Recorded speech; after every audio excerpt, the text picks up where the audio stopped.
అప్పట్లో ఈగ 100 కోట్లకు పైగా రాబట్టింది. తర్వాత వచ్చిన బాహుబలి 500 కోట్ల పైనే రాబట్టింది. ఇక బాహుబలి 2 ఏకంగా 1800 కోట్లు రాబడితే RRR 1200 కోట్ల పైనే కలెక్ట్ చేసింది. ఇన్ని వందల కోట్లు కలెక్షన్స్ రాబట్టిన సినిమాలకు కర్త కర్మ క్రియ రాజమౌళి. మరి అలాంటి దర్శకుడి దగ్గర ఎన్ని కోట్లు ఉంటాయి? తన ఆస్తి వివరాలేంటి? తను ట్యాక్స్ ఎగ్గొడుతున్నాడా? అసలు ఎంత వెనకేశాడు? ఈ వివరాలు మీకోసం.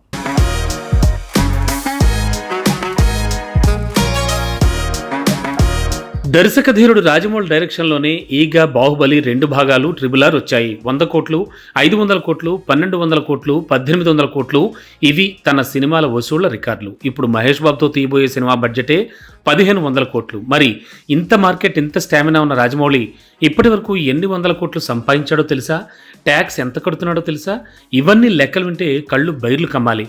100 కోట్ల వసూళ్లు రాబట్టే సినిమాలు తీశాడు కాబట్టి 1000 కోట్లు వెనకేసుకునే ఛాన్స్ ఉంది. అంటే 100 కోట్లలోపు వసూళ్లు రాబట్టిన సినిమాలు తీసిన వాళ్లే 1000 కోట్ల ఆస్తులు పోగేసుకున్నారు. వచ్చిన డబ్బుతో స్థలాలు, పొలాలు కొని ఎక్కడికో వెళ్ళిపోయారు. అలా చూస్తే రాజమౌళి మొత్తం ఆస్తి విలువ సుమారు 160 కోట్లు. తన ఇల్లే 50 కోట్లు ఉంటుందట.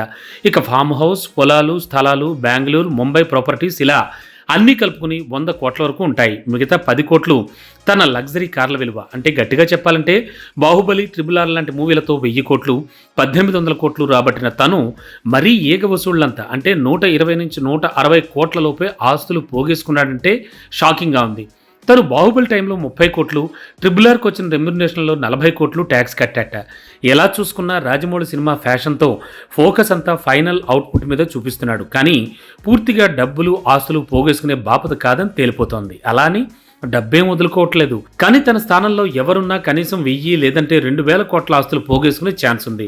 సంపాదించిన అమౌంట్ చాలామంది స్థలాలు, రియల్ ఎస్టేట్ మీద పెడితే అటువైపు కేటాయించేందుకు టైం లేక వచ్చిన డబ్బును ఇల్లు, ఫామ్ హౌస్ కొని స్థలాలు, ప్రాపర్టీస్తో సరిపెట్టుకుంటున్నాడు జక్కన్న. It's really great.